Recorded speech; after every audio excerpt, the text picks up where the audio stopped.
যুবক ভাই, তোমাদের হাতে ধরে বলি, পায়ে ধরে বলি, এরে যুবক ভাই, তোমরা আর আমার নবীকে কাঁদাইও না, আর আল্লাহর কুদরতি পায়ে সিজদা বাদ দিয়া অন্য কোন মাজারে সিজদা দিও না। এরে যুবক ভাই, এই যৌবন বয়সের ইবাদত আমার মালিকের কাছে বড়ই দামি। কারণ কি এখন আমার হাত চালু, পা চালু, মুখ চালু, এখন আমার পুরো বডিটাই চালু। আর এই চালু দিয়া এখন আমি ঠিক করে রুকু করতে পারবো, ঠিক করে সিজদাও করতে পারবো, ঠিক করে দাঁড়াইতেও পারবো, ঠিক করে তাকবীরে তাহরিমা দিতে পারবো, ঠিক করে সহিহ শুদ্ধ করে কোরআন তেলাওয়াত করতে পারবো। কিন্তু যখন আমি আর তুমি মুরব্বী হয়ে যাব, যখন আমার হাত চলবে না, পা চলবে না, সিজদা দিলে উঠতে পারবো না, ঠিক করে বসতে পারবো না, ওই সময় আমার আর তোমার ইবাদত করতে অনেক কষ্ট হবে। ওই সময় আমার সিজদা কবুল হবে কিনা আমার কাছে সন্দেহ থাকতে পারে।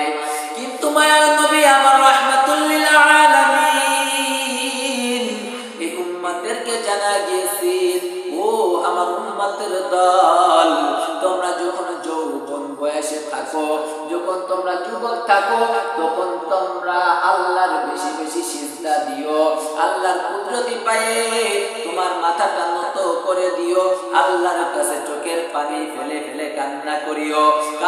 কারণ কি হযরত জিবরাইল আলাইহিস সালাতু ওয়াস সালাম বলে, এ যুবক, তোমরা যখন আল্লাহর কাছে সিজদায় পড়ে যাও, আল্লাহ পাক এত নেকি দেন, এত নেকি দেন, এত সওয়াব দেন, এত রহমত দেন, আমি জিবরাইল এই নেকি গুনতে পারি না। সুবহানাল্লাহ। শুধু তাই নয়, জিবরাইল আলাইহিস সালাতু ওয়াস সালাম বলেন, আকাশ থেকে যখন আমার আল্লাহ বৃষ্টি বর্ষিত করেন, বৃষ্টি চেনেন তো, আসমান থেকে যখন পানি পড়ে, জিবরাইল আলাইহিস সালাতু ওয়াস সালাম বলেন, আসমান থেকে যত ফোঁটা পানি পড়ে, কত কোটি কোটি কোটি কোটি ফোঁটা বৃষ্টি মাটিতে পড়তেছে, আমি জিবরাইল ওই পানি গুনতে পারি। কিন্তু এই আখির নবীর উম্মত যখন যৌবন বয়স থাকে, যখন যুবক থাকে, তখন যদি আল্লাহর কুদরতি পায়ে সিজদায় পড়িয়া যায়, আমি জিবরাইল এই আখির নবীর উম্মতদের নেকি দুনিয়া শেষ করতে পারি না। সুবহানাল্লাহ। এজন্য বলি, নবীর উম্মতের দল, বেশি বেশি আল্লাহর কুদরতি পায়ে সিজদায় দেওয়া লাগবে। এখন আমার আর আপনার ভরা যৌবন বয়সে যদি আল্লাহকে আল্লাহ বলিয়া ডাকিয়া নিতে পারি, তাহলে আমার দুনিয়াতে শান্তি, আখিরাতেও শান্তি, আপনার দুনিয়াতেও শান্তি, আখিরাতেও শান্তি।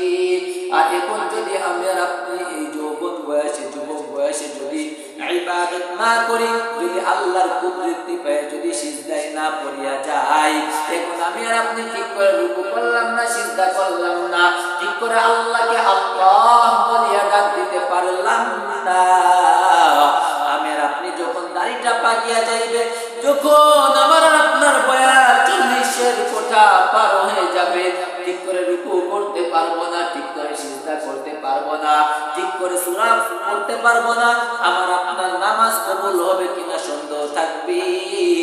এই জন্য বলি, মায়ের নবী আমার রাহমাতুল লিল আলামিন আমাদেরকে বলে গিয়েছেন, যৌবন বয়সে বেশি বেশি ইবাদত করো, আল্লাহকে বেশি বেশি ডাকো, আমি নবীর সুন্নাতকে মেনে নাও, আমি নবীর সুন্নাতকে আঁকড়ে ধরো, দেখবা দুনিয়াতেও শান্তি পাইবা, আবার আখিরাতেও শান্তি পাইবা।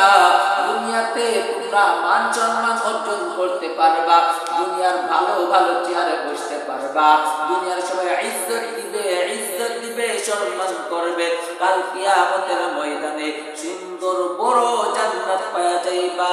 তার একটি কারণ, আমার নবীর সুন্নাত মানতে হবে, আর আল্লাহর কুদরতি পায়ে সিজদায় পড়তে হবে। এজন্য যুবক রাজি আছে আল্লাহকে সিজদা দেওয়ার জন্য। এজন্য আমাদের বেশি বেশি দরকার আল্লাহকে সিজদা দেওয়া, বেশি বেশি দরকার আল্লাহর গোলামি করা, বেশি বেশি আমার আল্লাহর দাসত্ব করার দরকার। উঠতে বসতে চলতে ফিরতে সদা সর্বদা আল্লাহকে ডাকতে রাজি আছি তো ইনশাআল্লাহ। দেখি সকলে হাত দেখায়, নারায়ে তাকবীর। আল্লাহু আকবার।